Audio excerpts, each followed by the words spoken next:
하나님께서 오늘 우리에게 주시는 말씀은 신약성경 빌립보서 2장 12절부터 18절에 있는 말씀입니다. 신약성경 빌립보서 2장 12절부터 18절에 있는 말씀까지 제가 봉독해 드리도록 하겠습니다. 그러므로 나의 사랑하는 자들아, 너희가 나 있을 때뿐 아니라 더욱 지금 나 없을 때에도 항상 복종하여 두렵고 떨림으로 너희 구원을 이루라. 너희 안에서 행하시는 이는 하나님이시니 자기의 기쁘신 뜻을 위하여 너희에게 소원을 두고 행하게 하시나니 모든 일을 원망과 시비가 없이 하라. 이는 너희가 흠이 없고 순전하여 어그러지고 거스르는 세대 가운데서 하나님의 흠없는 자녀로 세상에서 그들 가운데 빛들로 나타내며 생명의 말씀을 밝혀 나의 다름질이 헛되지 아니하고 수고도 헛되지 아니하므로 그리스도의 날에 내가 자랑할 것이 있게 하려 함이라. 만일 너희 믿음의 재물과 섬김 위에 내가 나를 전제로 드릴지라도 나는 기뻐하고 너희 무리와 함께 기뻐하리니 이와 같이 너희도 기뻐하고 나와 함께 기뻐하라. 아멘. 한 주간도 여러분 편안하신 줄로 믿습니다. 저를 비롯해서 여러 교역자들이 코로나 바이러스 확진이 되었지만 이렇게 건강한 모습으로 또 설 수 있어서 너무나 감사합니다. 제가 제 아내 때문에 병원과 여러 번 연락을 또 취하고 했는데 이 기침은 좀 당분간 좀 남는다 그래요. 그래서 기침이 좀 남았다고 해서 너무 염려하지 마시기 바랍니다. 이게 기침하는 과정에서 목과 기관지가 조금 상하니까 코로나 바이러스 다 나아도 기침은 이제 조금 더 갈 수 있으니까 걱정하지 말라고 의사들이 얘기를 합니다. 코로나 바이러스 조심은 해야 되겠지만 또 옆에 사람이 기침한다고 또 너무 놀라지 않으셔도 됩니다. 다 여러분들 이제 그 정도 우리가 많이 배웠고 성숙하리를 믿습니다. 우리 교회는 여러분 최고의 방역 수준을 지금 자랑하고 있죠. 호주에서 찬양팀 마스크 쓰는 교회는 호주에서 우리 교회밖에 없어요. 없습니다. 이렇게 우리는 최고 수준의 이 방역을 지금 저희들이 하고 있습니다. 걱정하지 마시고 편안한 마음으로 또 우리 다음 주일 우리 현장 예배 나왔으면 좋겠다 그런 생각을 합니다. 또 현장 예배를 오래 기다려 오신 분들 여러분들이 참 죄송한 말씀드립니다. 안타까움을 많이 표현하셨는데 공동체를 위해서 약한 분들을 위해서 한 주 정도 더 여러분들께서 양보해 주시고 다음 주일에는 우리 기쁜 모습으로 함께 예배 드렸으면 좋겠습니다. 우리 온라인이지만 우리 마음과 우리 영혼이 함께 연결되어 있는 줄로 믿습니다. 우리 함께 인사 들어가죠. 사랑하고 축복합니다. 지난 주일에 우리는 빌립보서 2장 1절부터 11절 말씀 통해서 겸손한 자의 기쁨에 대해서 말씀을 좀 함께 나누었습니다. 오랜만에 또 강해 설교를 하니까 또 본문 중심의 설교가 이어지게 됩니다. 지난 주일 우리 교만에서 오는 다툼과 허용, 그렇죠? 이것을 버리고 다른 사람을 돌보는 삶이 겸손한 삶이다. 또한 무엇보다도 이 겸손과 순종의 본이 되신 예수 그리스도, 그 예수 그리스도를 본받는 삶을 살자 하는 것이 지난주의 핵심적인 메시지였습니다. 예수님은 자신의 권리를 기꺼이 포기하시고 종과 같이 섬기셨고 죽기까지 하나님께 복종하셨다. 그래서 이 예수님의 마음을 본받는 자는 세상이 이해할 수 없는 그런 큰 기쁨과 행복이 있다는 말씀을 지난주에 함께 줌 온라인이지만 함께 나눴습니다. 자, 오늘 우리가 함께 읽은 이 본문은요, 우리가 신앙생활 하다 보면 굉장히 당황스럽게 다가오는 말씀이에요. 그렇지 않습니까? 우리는 분명히 복음을 듣고요, 예수님을 믿기만 하면 구원을 분명히 받았다, 이렇게 우리가 확신을 했는데 12절을 보면 빌립보 성도들을 향해서 이미 성도들인데 뭐라고 얘기합니까? 두렵고 떨림으로 너희 구원을 이루라, 이렇게 권면하고 있잖아요. 그렇죠? 그럼 아직 우리가 구원을 더 이루어야 되는가? 이런 당황스러운 이제 구절을 우리가 만나게 됩니다. 제가 새가족반에서 이 교리를 쉽게 여러분들에게 설명을 해드립니다. 우리가 예수님을 믿으면 구원을 받죠. 천국 백성이 됩니다. 하나님의 자녀가 됩니다. 이것을 우리가 성취된 구원, 또 신분의 구원, 칭의의 구원, 그렇게 우리가 표현을 하죠. 그러나 그것이 끝이 아니에요. 시작입니다. 우리는 이 땅에서 진짜 하나님의 자녀답게 변해야 되고 자라가야 합니다. 이것이 우리의 목표예요. 이미 구원이 성취가 되었지만 우리가 살아가야 될 목표가 있는 것이죠. 예수님의 제자가 되어야 된다는 그 목표 지점이 있는 것입니다. 12절을 영어 성경에 보니까 You must continue work out your salvation. work out하라. work for가 아니죠. 구원을 위해서 우리가 노력해야 되는 것이 아닙니다. 하나님은 이미 우리에게 구원을 성취해 놓으셨습니다. work out. 하나님이 이미 성취해 놓으신 그 구원을 우리가 잘 수행을 하라 그 말이죠. 이것을 우리가 성화의 구원이다, sanctification 그렇게 얘기를 합니다. 칭의의 구원에 이어서 justification, 그 다음에 이제 성화의 구원, sanctification. 그리고 우리가 이 땅을 떠나면 더 이상 성화가 필요 없는 영화의 구원, glorification을 우리가 이루게 됩니다. 그래서 오늘 이 본문은 바울 사도가 빌립보 성도들을 향해서 이 땅에 사는 동안 이 성화의 구원을 위해서 함께 노력해라, 그런 권면의 말씀인 것입니다. 본문 12절이 그러므로라고 하는 접속사로 시작이 되었죠. 여러분, 이 앞부분의 말씀, 즉 예수님께서 겸손과 순종의 본을 보여주셨다는 말씀에 이어지는 것입니다. 예수님께서 본을 보여주셨기 때문에 그러므로 너희는 성화의 구원을 위해서 노력하고 이 구원을 이루라, 이렇게 말씀이 연결이 되는 것입니다.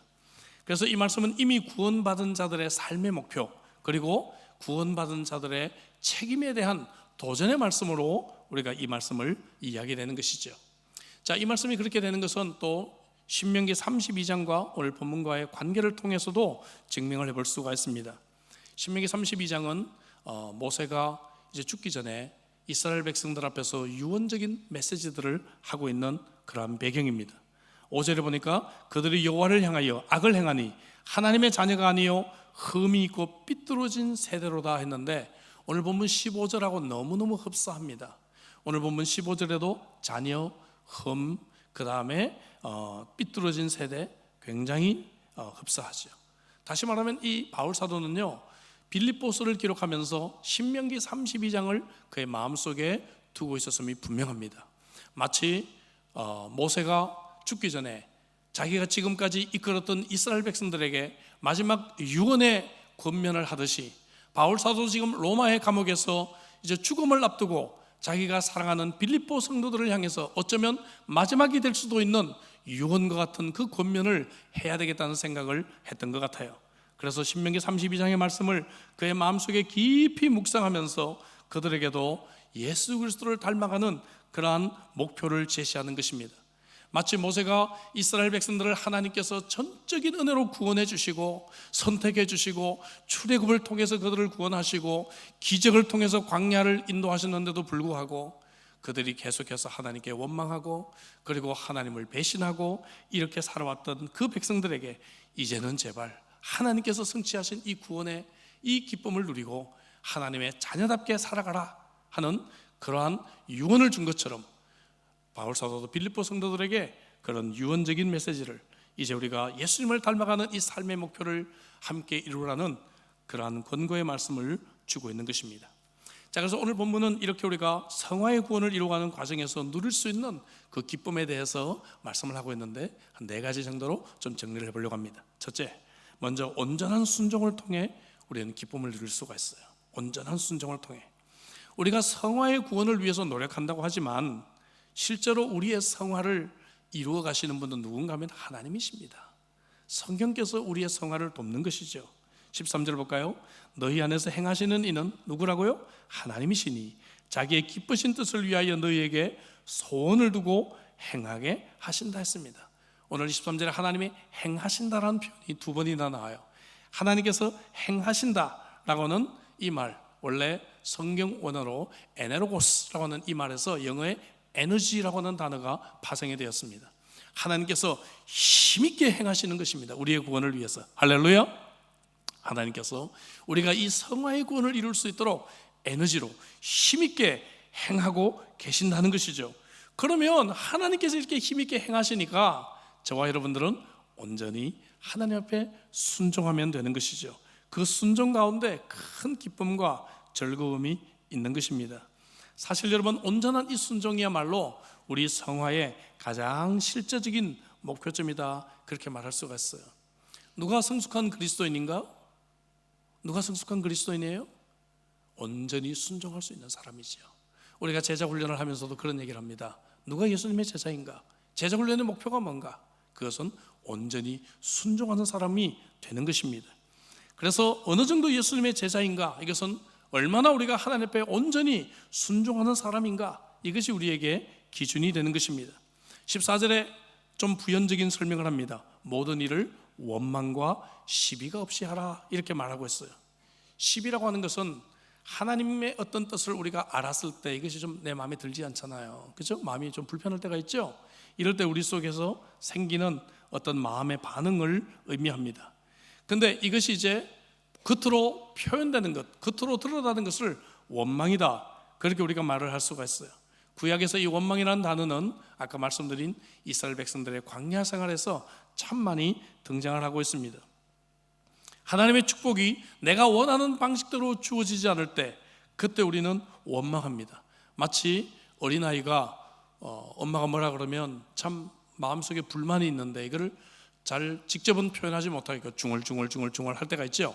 이것이 바로 이 원망이란 그런 단어의 의미인 것입니다. 여러분, 원망과 시비가 있는 사람 행복할 수 없어요. 기쁨이 없습니다. 늘 이 사람의 마음은 감옥입니다. 그러나 여러분, 감사하는 사람, 이런 사람은 기쁨이 넘치고 행복한 인생인 줄로 믿습니다. 하나님께서 행하시는 일들에 대해서 우리가 원망과 시비가 없이 온전하게 감사함으로 순종할 수 있을 때, 그때 하나님의 뜻이 이루어집니다. 하나님의 기쁜 뜻이라고 하셨어요. 하나님의 기쁜 뜻이 이루어지고 저와 여러분들의 삶에서도 이 놀라운 기쁨이 다시 회복될 줄로 믿습니다. 원망을 자주 하던 이 이스라엘 백성들 가운데서 정말 눈에 띄게 온전한 순종을 보여준 사람이 있죠. 갈렙입니다. 여호수아 14장에 보면 이스라엘 백성들이 가나안 땅을 어느 정도 정복하고 정착합니다. 이제 이 정도 순종하면 됐지 생각했을 때 갈렙은 85세의 나이인데도 불구하고 아직 하나님의 명령이 남았다는 것을 그는 압니다. 하나님의 명령에 온전히 순종하기 위해서 남은 헤브론 산지를 내가 가서 점령하겠다고 그가 솔선수범합니다. 제안합니다. 13절 14절, 여호수아가 여분네 아들 갈렙을 위하여 축복하고 헤브론을 그에게 주어 기업을 삼게 하며 헤브론이 그리스 사람 여분네 아들 갈렙의 기업이 되어 오늘까지 이르렀으니 이는 그가 이스라엘의 하나님 여호와께 온전히 쫓았습니다. 온전히 쫓았습니다. 여호와를 온전히 쫓았다. 온전히 순종했다. 여러분, 함께 예배드리는 저와 여러분들이 갈렙처럼 여호와를 온전히 쫓을 수 있기를 주의 이름으로 축복합니다. 온전히 순종하기를 주의 이름으로 축복합니다. 여호수아가 그를 축복했다 그랬어요. 여러분, 구약에서요, 축복, 행복, 복, 기쁨, 이것은 같은 단어들입니다. 함께 사용되고 있는 단어들이에요. 이렇게 온전히 순종하는 인생이 축복된 인생이고 행복한 인생이고 기쁨이 넘치는 인생이 될 줄로 믿습니다. 여러분, 기쁨이 넘치는 삶을 이 새해에 소망하십니까? 그렇다고 한다면 온전히 순종하시는 주의 백성이 되시기를 주의 이름으로 축복합니다. 원망과 시비가 없이 넘치는 순종, 온전한 순종, 여기에 세상이 알지 못하는 놀라운 기쁨의 비밀이 있습니다. 두 번째로, 여러분, 이 성화의 구원을 이루는 것은 세상에서 빛의 자녀로 살아가는 것입니다. 이런 사람은 흠이 없고 또 순전합니다. 15절 같이 한번 읽어볼까요? 우리 다 같이.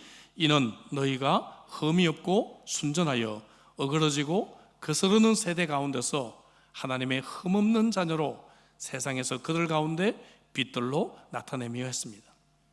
여러분, 이런 인생이 행복하지 않을까요? 이런 인생이 기쁨이 넘치지 않을까요? 제가 오늘 이 15절은 신명기 32장에 나오는 말씀이라 그랬죠. 바울 사도보다 한 1400년 전에 살았던 이 모세 시대 사람들, 세상이나 바울 시대 살았던 여러분 사람들이나 세상이나 2000년이 지나고 난 지금 저와 여러분들이 살고 있는 이 세상이나 사람들은 달라진 것이 없어요. 어그러지고 거스러지는 그러한 세상입니다. 여러분, 세상은 악합니다. 근데 이러한 세상 가운데서 우리가 순전하다, 순전하고 흠이 없는 자녀다. 순전하다고 하는 이 말의 의미는 도자기를 구울 때 불순물이 하나도 들어가지 않는 상태, 이 상태를 순전하다, 그렇게 이야기를 합니다. 빛의 자녀는 세상의 죄가 섞이지 않아야 될 줄로 믿습니다. 아멘이십니까?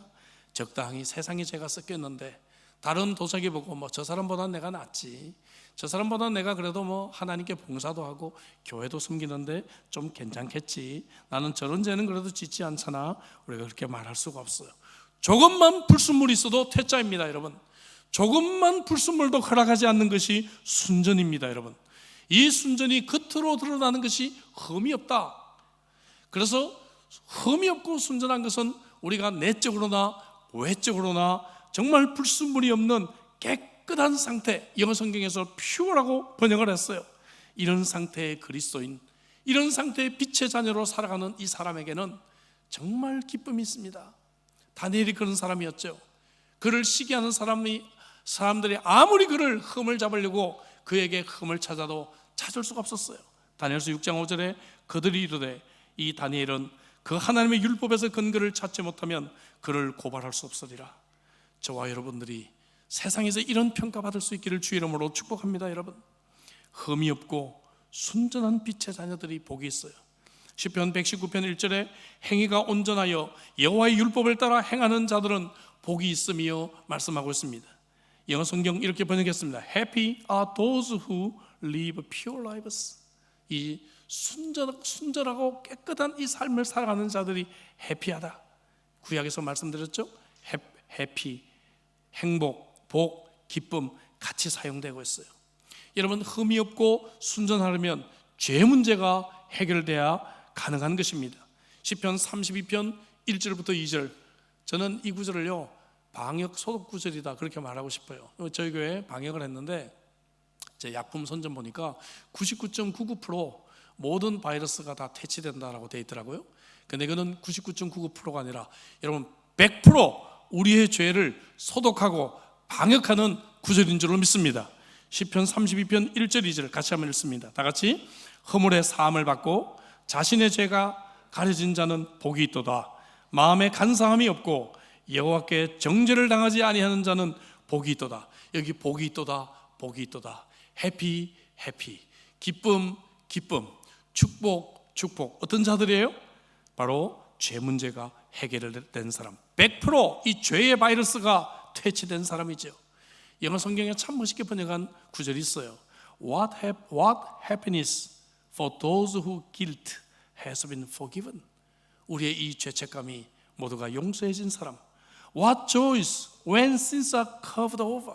우리의 죄가 다 가려진 사람. 얼마나 기쁨이 있는가. What relief for those who have confessed their sins and God has cleared their record. 하나님께서 그들의 죄의 기록을 싹 다 제하여 버려준 사람. 이런 사람들에게 얼마나 여러분 happiness, joys, relief.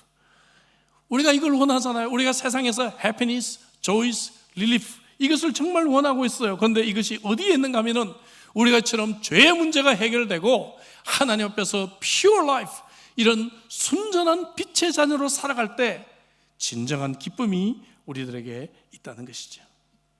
여러분, 그렇다고 한다면 오늘 우리가 아직도 하나님이 싫어하는 습관은 없는지, 나쁜 버릇은 없는지, 해결하지 못한 부끄러운 행동은 없는지 우리가 한번 돌아봐야 될 줄로 믿습니다. 더 이상 더럽고 추하고 지저분한 것들과 함께 살지 않겠다는 그러한 결단이 우리들에게 필요합니다. 새해가 되고도 벌써 보름이 지났습니다. 여러분, 이 새해에는 이렇게 빛의 자녀답게 살아가시기를 주의 이름으로 축복합니다. 제가 요즘 쓰레기를 참 자주 버려요. 저희 집에 쓰레기가 참 많이 나옵니다. 요즘은요. 저희 집이 병원이니까요. 근데 제가 이런 생각을 해봤습니다. 설교 준비를 하면서 만약에 우리 집에 있는 이 부엌의 쓰레기, 의료용 쓰레기를 일주일만 비우지 않으면 어떻게 될까? 아마 악취가 진동할 겁니다. 여러분들 부엌에서 나오는 이 쓰레기 있죠? 음식 쓰레기 이런 것들 일주일, 한 달 그냥 방치해 보세요. 아마 악취가 진동해서 집에 들어가기가 싫을 거예요. 저와 여러분들이 아직까지 몇 개월 동안, 몇 년 동안 해결하지 못한 하나님 앞에 부끄럽고 더럽고 나쁜 그러한 죄의 습관들과 그러한 모습들을 하나님 앞에서 깨끗하게 청산하시기를 주의 이름으로 축복합니다. 시편 32편 1절 2절 말씀으로 여러분 방역 소독이 깨끗하게 되기를 주의 이름으로 축복합니다. 여러분, 세상은 어그러지고 거스르는 악한 곳입니다. 그럴수록 빛의 자녀는 더욱더 돋보이게 되는 것이죠. 제가 암스테르담에 갔을 때 하나 발견한 것이 있습니다. 다이아몬드를 전부 검정색 판에다가 올려놨어요. 그래서 물어봤습니다. 왜 이렇게 검정색 판에다가 다이아몬드를 올려놓냐 그랬더니 전 그때부터 잘 몰랐어요. 그랬더니 판매하는 분이 그러더라고요. 검정색에 올려놨을 때 다이아몬드는 가장 빛을 잘 발합니다 그러더라고요. 와, 그런 것처럼 오늘 이 말씀이 그런 말씀 아니겠어요? 어그러지고 여러분 거스러지는 이 악한 세상에야말로 빛의 자녀들이 가장 광채를 발할 것이다 그렇게 생각합니다. 여러분들이 빛의 자녀로 여러분들의 주위를 밝히시기를 주의 이름으로 축복합니다. 여러분들 때문에 세상이 살만 나는 세상이 되고 여러분들 때문에 정말 이 세상이 어두운 세상이 참 환한 빛을 볼 수 있기를 주의 이름으로 축복합니다. 이렇게 살아가는 자에게 큰 기쁨이 있는 것이죠. 세 번째로 우리가 성화의 구원을 이루는 이 비결을 소개하고 있어요. 물론 성령께서 우리의 성화를 돕고 계시죠. 그러나 우리는 또 우리대로 생명의 말씀을 통해서 승리의 비결을 우리가 얻게 된다 하는 것입니다. 여러분, 이 기쁨이 정말 쏠쏠합니다. 말씀을 통해서 나의 육신을 이기고, 말씀을 통해서 내 정욕을 이기고, 말씀을 통해서 내 고집을 이기고, 말씀을 통해서 내 교만을 내려놓고 할 때 그때 내가 또 이겼구나, 내가 정말 하나님의 말씀 때문에 또 이겼구나. 여러분, 이런 기쁨이 여러분들에게 정말 있으신지 궁금합니다. 오늘 보면 16절을 볼까요? 생명의 말씀을 밝혀 그랬죠. 생명의 말씀을 밝혀 나의 다름질이 헛되지 아니하고 수고도 헛되지 아니하므로 성화를 위해서 노력하는 노력을 말하겠죠. 그리스도의 날에 내가 자랑할 것이 있게 하려 함이라. 영화의 구원을 받는 그날에 내가 하나님 앞에 정말 자랑할 것이 있게 하려 함이라. 어떻게 해요? 생명의 말씀을 밝혀 했어요. 내가 들을 때 심히 열받았지만, 엄청 화가 났지만 말씀 읽다 보니까 그래, 내가 교만한 것이다 깨닫게 되고 다시 무릎을 꿇게 된 적이 있으십니까? 내 욕심으로는 분명히 이렇게 결정해야 되지만 말씀을 읽다가 내가 손해보기로 하자, 내가 낮아지기로 하자, 그렇게 이런 마음을 바꾸신 적이 있으십니까? 말씀 생활은 우리가 기쁨을 위해서 너무너무 중요한 것입니다. 영어 성경 보니까 16절이 이렇게 시작돼요. Hold tightly to the word of life. 말씀을 강하게 붙잡아라 이렇게 말하고 있죠.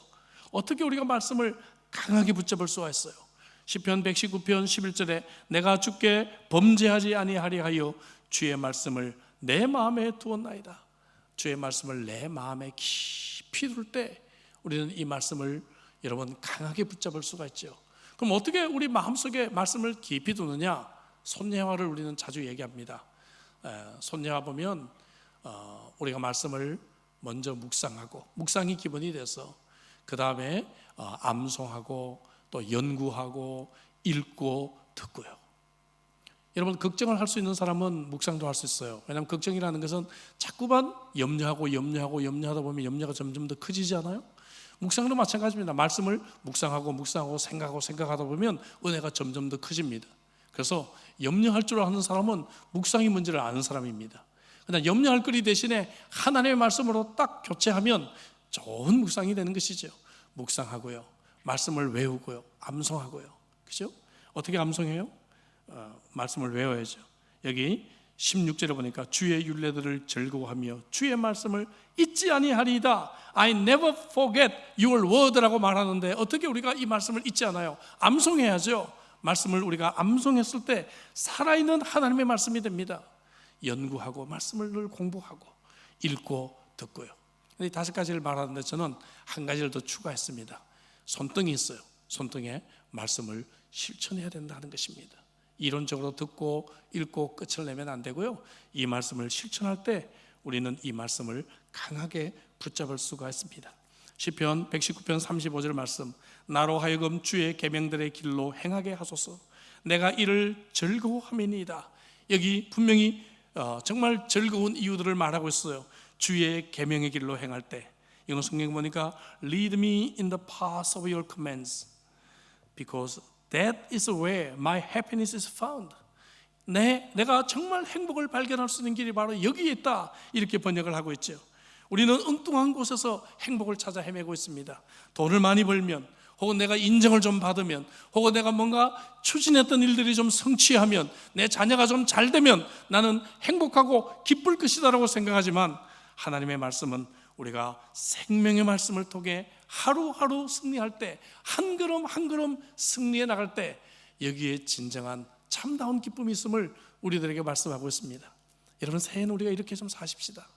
금년에는 우리가 말씀 때문에 또 내가 이겼구나, 성경 말씀 때문에 또 내가 이겼구나, 또 승리했구나.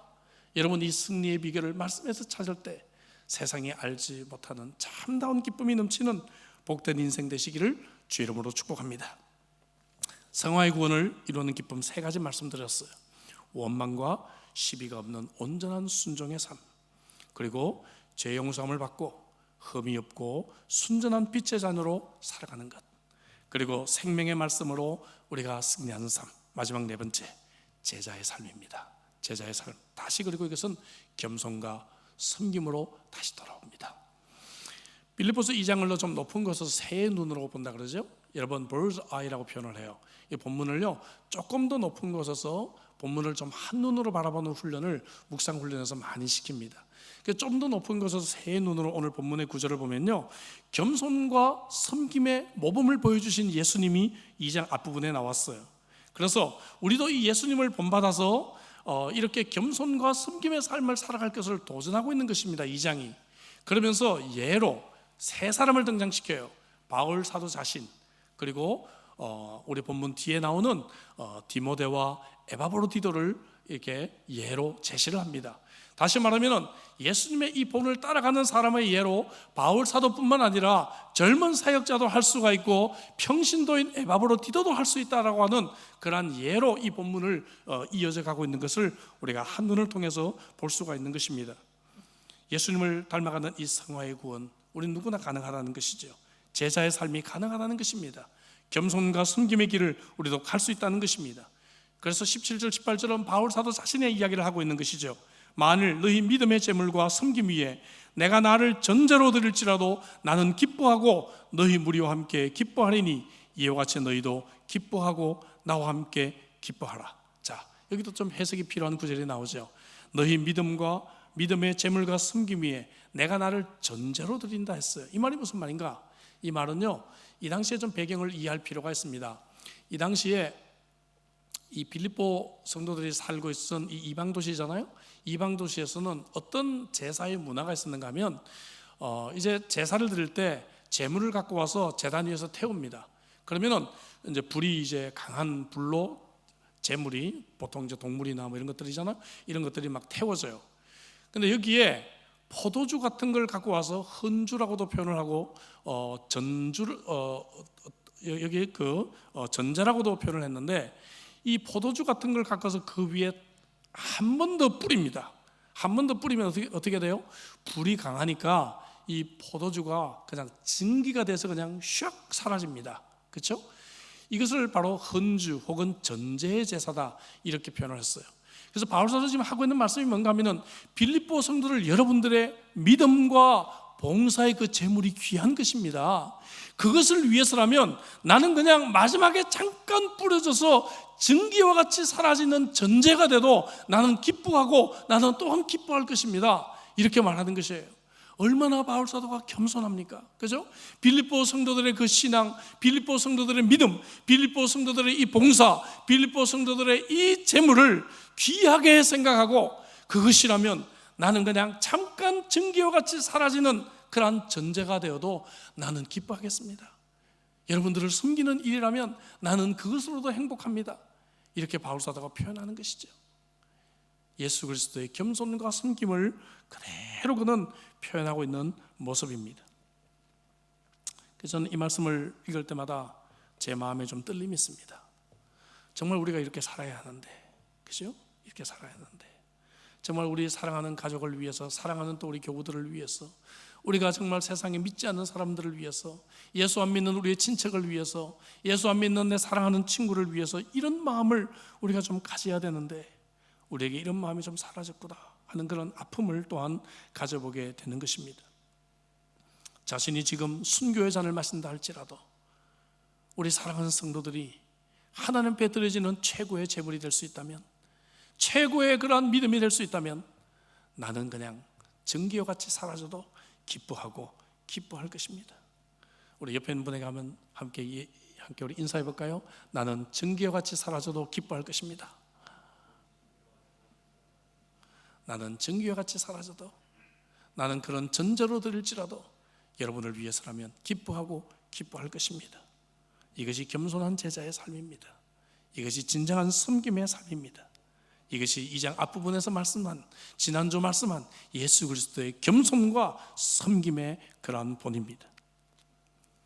사랑하는 우리 형제자매 여러분, 사업이 좀 잘 되면 기쁠 것이라고 생각하세요?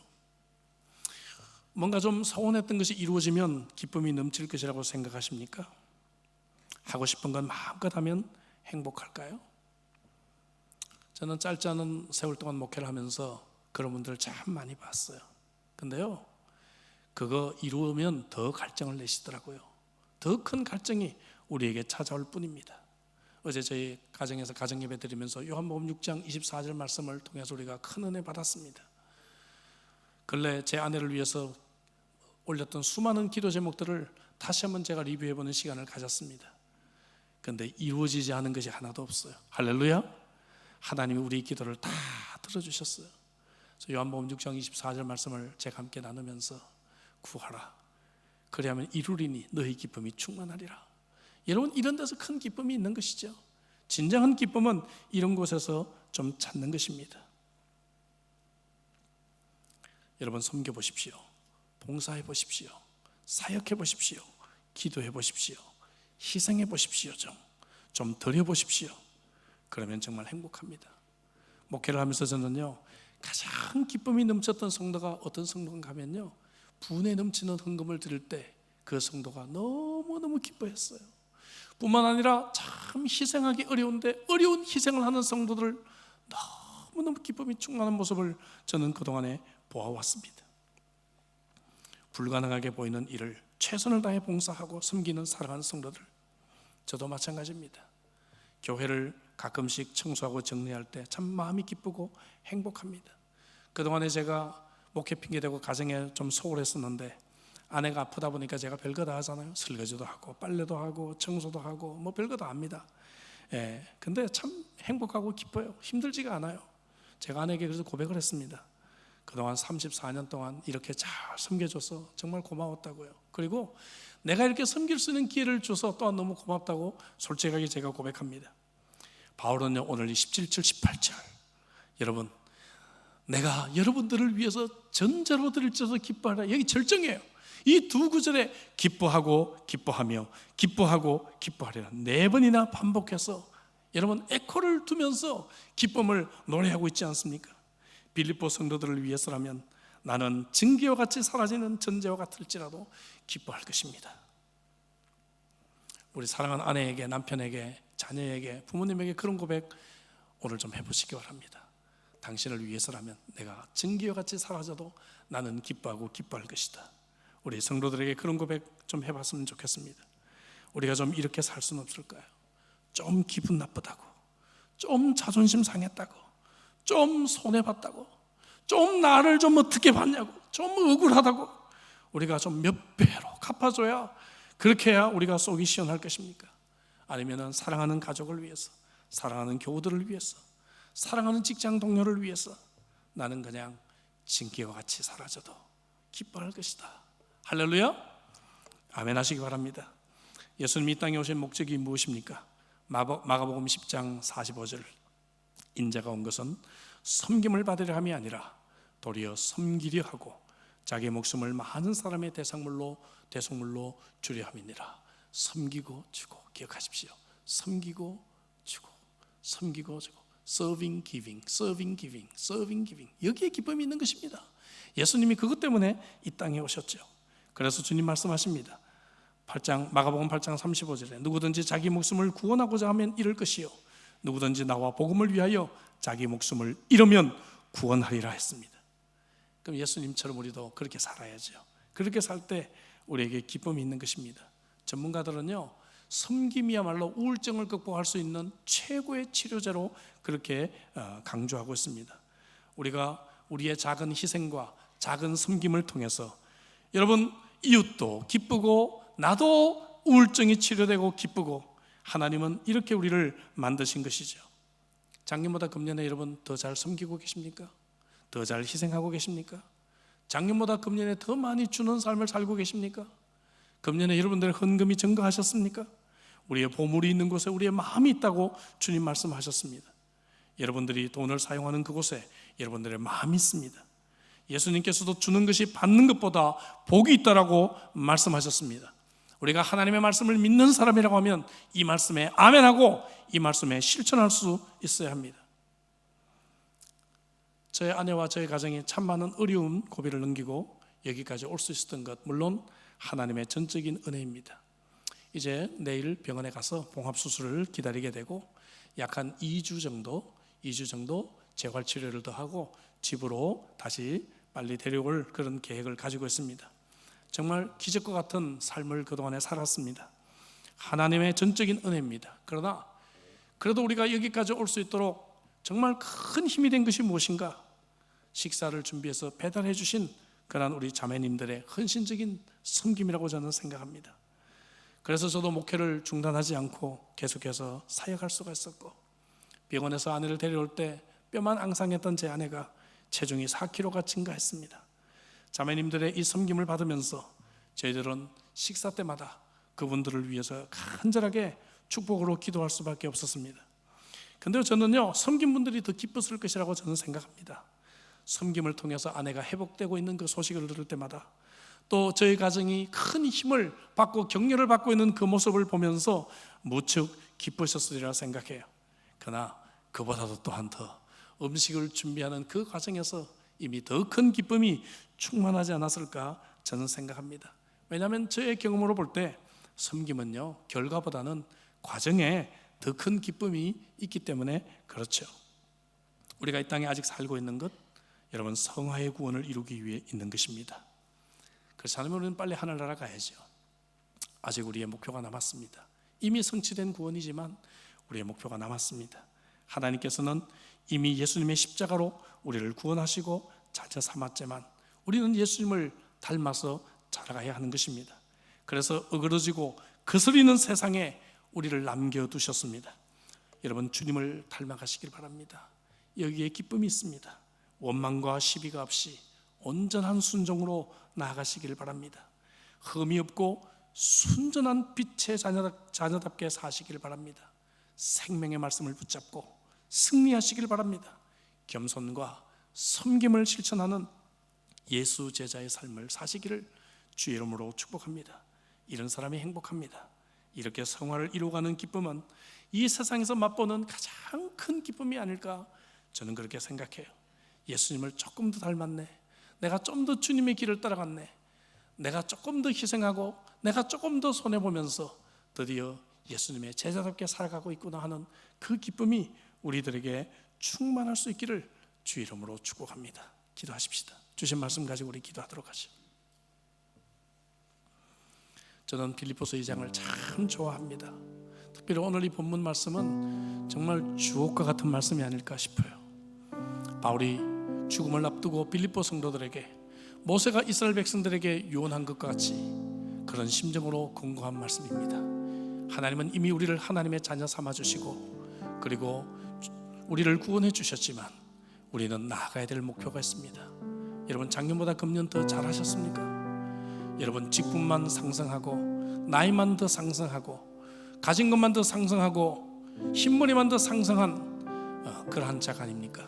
아니면 좀 더 주님을 닮아가고 계십니까? 좀 더 우리는 겸손과 섬김으로 사람들 앞에 나타나고 있습니까? 어두운 세상 가운데 빛의 자녀로 살아가고 있습니까? 주신 말씀 가지고 고민하십시다. 이 말씀 통해서 우리에게 진정한 기쁨을 발견하는 주의 백성들이 되십시다. 함께 이 본문을 가슴에 끌어안고 우리 함께 결단의 기도로 나가기를 바랍니다. 함께 우리 기도하겠습니다.